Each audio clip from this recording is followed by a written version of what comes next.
నమస్తే. ఆంధ్రప్రభ భక్తికి స్వాగతం. నేను మహాలక్ష్మి. భగవద్గీత పేరు పలికితేనే మనసుకి ఎంతో హాయినిస్తుంది. కానీ మరి ఇప్పుడున్న జనరేషన్ దీన్ని ఎంతవరకు తెలుసుకోవాలనుకుంటున్నారు? అసలు దీన్ని తెలుసుకుంటే ఏమొస్తుంది? మనకి ఇవన్నీ చెప్పడానికి మనతో పాటు మన స్టూడియోలో ఉన్నారు భార్గవ్ శరం గారు. వారితో మాట్లాడదాం. నమస్తే అండి. నమస్కారం అండి.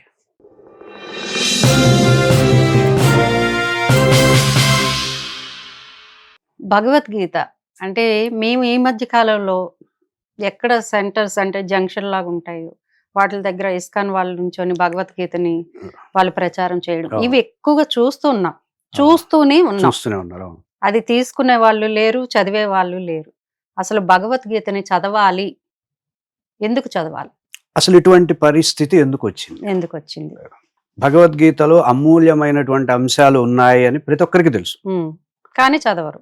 ఎందుకు చదవట్లేదు? దానికి కారణాలు ఏంటి మనం అర్థం చేసుకుంటే, ఒక వస్తువుని ఒక చిన్న అది బాటిల్, ఏమీ లేని బాటిల్ అయినా సరే మార్కెట్ చేస్తే చాలా ఎక్కువ లాభాలు పొందొచ్చు. అన్నీ ఉన్నా సరే దానిలో ఉండే విషయాన్ని సరిగ్గా ప్రచారం చేయలేకపోతే, దానిలో ఉండేటటువంటి అమూల్యమైన స్థితిని సరిగ్గా మనం పబ్లిసిటీ చేయకపోతే ఎవరు దాన్ని తీసుకోరు. సో ఇదే భగవద్గీత 700 శ్లోకాల 18 అధ్యాయాల గ్రంథం. దాన్ని మనం ఒక్కొక్క కారణాన్ని తీసుకుంటూ కనుక విశ్లేషిస్తే, మొట్టమొదటగా పండితులదే తప్పు అని నేను చెప్పగలుగుతా. ఎందుకని? పండితులకే కదా సంస్కృతం తెలుసు, ప్రవచనకారులకే కదా సంస్కృతం బాగా తెలుసు. వారు ఏ విధంగా భగవద్గీతను పోర్ట్రే చేస్తే ఆ విధంగానే ఆబాల గోపాలం పామరులు సామాన్యులు తీసుకుంటారు. ఇప్పుడు ఉదాహరణకి నేను ఒక శ్లోకం ఉంది భగవద్గీతలో, మొట్టమొదటి శ్లోకం, ధర్మక్షేత్రే కురుక్షేత్రే సమవేత యుయుత్సవ మామకా పాండవాశ్చైవ కిం అకుర్వత సంజయ. ఈ శ్లోకానికి మీరు ఏ బుక్ అయినా తీసుకొని కింద వ్యాఖ్యానం చూద్దాం. కింద వ్యాఖ్యానం చూస్తే ఏం రాస్తారు? మీకైనా ఏం తెలుస్తుంది? ధర్మక్షేత్రే కురుక్షేత్రే ఆ పలానా ప్లేస్లో సమవేత యుయుత్సవ యుద్ధోత్సాహులై సమావేశమై ఉన్నటువంటి మామకాహ పాండవాశ్చైవ నా వాళ్ళు నా తమ్ముడు బిడ్డలైనటువంటి వాళ్ళు కిమ కుర్వత సంజయ ఏమి చేసిరి సంజయ. ఇదే వ్యాఖ్యానం ఉంటుంది. అవును, ఇదే వ్యాఖ్యానం ఉంటుంది. అంటే ధర్మక్షేత్రే కురుక్షేత్రే అంటే అది ఒక ప్లేస్, కురుక్షేత్రం అనే ప్లేస్ కింద అది వ్యాఖ్యానం రాస్తారు. క్షేత్రం అంటే అదొక ప్లేస్ అని ఏ విధమైనటువంటి ప్రమాణంతో నువ్వు రాసావు? ప్రశ్న, స్ట్రైట్ క్వశ్చన్, పండితులకి నేను అడుగుతున్నటువంటి క్వశ్చన్. ఎందుకంటే అది క్షేత్రం కాదు. క్షేత్రం అంటే ప్లేస్ అనేది వ్యావహారికంగా నువ్వు వాడచ్చు. వ్యవసాయ క్షేత్రం, రాజకీయ క్షేత్రం, వ్యాపార క్షేత్రం అని నువ్వు వ్యవహారికంగా వాడచ్చు.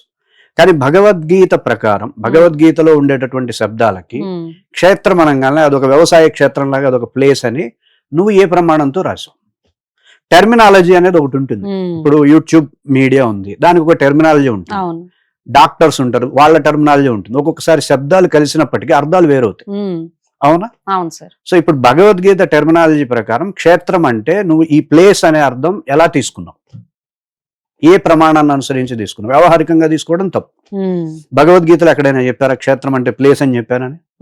లేదు కదా. మనకి క్షేత్రజ్ఞ విభాగ యోగం అని ఒక యోగం ఉంది, ఒక అధ్యాయం ఉంది 18 అధ్యాయాల్లో. అందులో మొట్టమొదటి శ్లోకమే ఇదం శరీరం కౌంతేయ, ఈ శరీరమే, ఇదం శరీరం, ఈ శరీరమే క్షేత్రమిత్యభిధీయతే, క్షేత్రం అని పిలుస్తున్నారు. శరీరాన్నే క్షేత్రం అని పిలుస్తున్నారు అంటే అర్థం ఏంటి? క్షేత్రం అంటే శరీరం గురించి చెప్తున్నాడు ఆయన. శరీరం అంతర్ముఖంగా వెళ్ళడం, లోపల ఏ విధమైనటువంటి అంశాలు ఉంటాయి, అహంకార అభిమానాది దర్పాది అంశాలు ఎలా ఉంటాయి, సచ్చిదానంద లక్షణాలు ఎలా ఉంటాయి, నిర్గుణ నిరాకార నిరంజన ఉంటాయి కదా, అట్లాంటి అంశాలు ఎలా ఉంటాయి, వీటి మధ్యలో జరుగుతున్నటువంటి విభేదం ఎలా ఉంటుంది, ఆ విధమైనటువంటి పర్సెప్షన్ లో నువ్వు వెళ్ళాలి. ఓపెనింగే. అలా వెళ్ళాడా ఏ పండితుడైనా? ఎక్కడైనా మీరు చూసారా ఈ వ్యాఖ్యానం? ఇప్పుడు అలాంటప్పుడు ఇంకా అక్కడ మొదట్లోనే ఆదిలో హంసపాద అన్నట్టు మిమ్మల్ని మొట్టమొదట్లోనే రైట్ సైడ్ క్రాస్ తీసుకెళ్తే ఎవరికైనా భగవద్గీత ఎలా చదవాలనిపిస్తుంది? అవునా కదా. ఒక సినిమా ఉందండి, ఒక సినిమా ఉంది, మీరు కూర్చున్నారు, టైటిల్స్ పడ్డాయి, ఓపెనింగ్ సీనే చెత్తగా ఉంది అనుకోండి, మీరు లోపలికి ఎట్లా వెళ్తారు?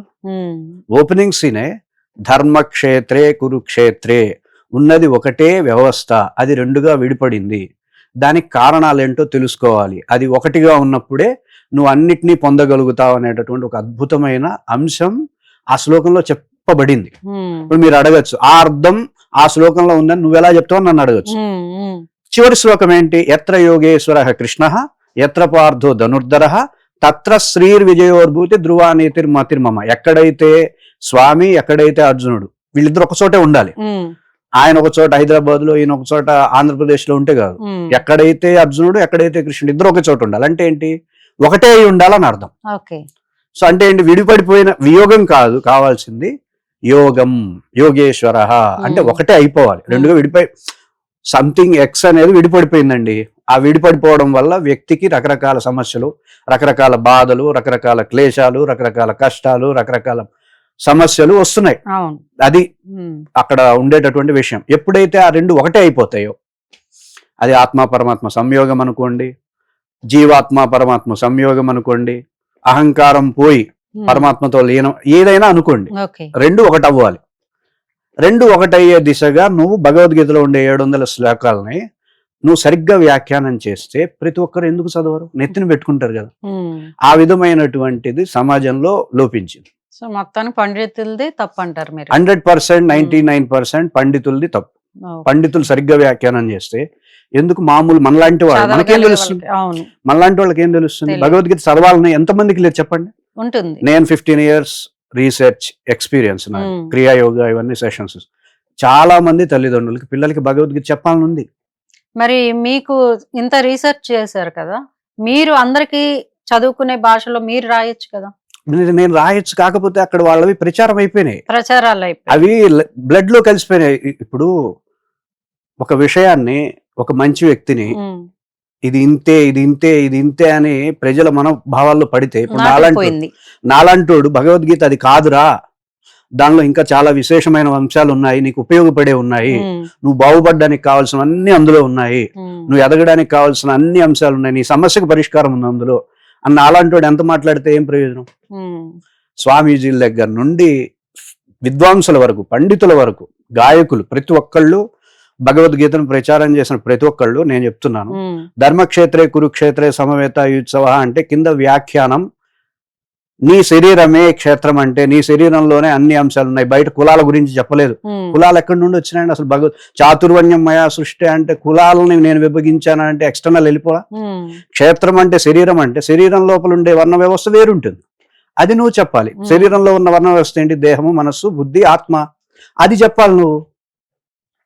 అది కదా వర్ణ వ్యవస్థ అంటే.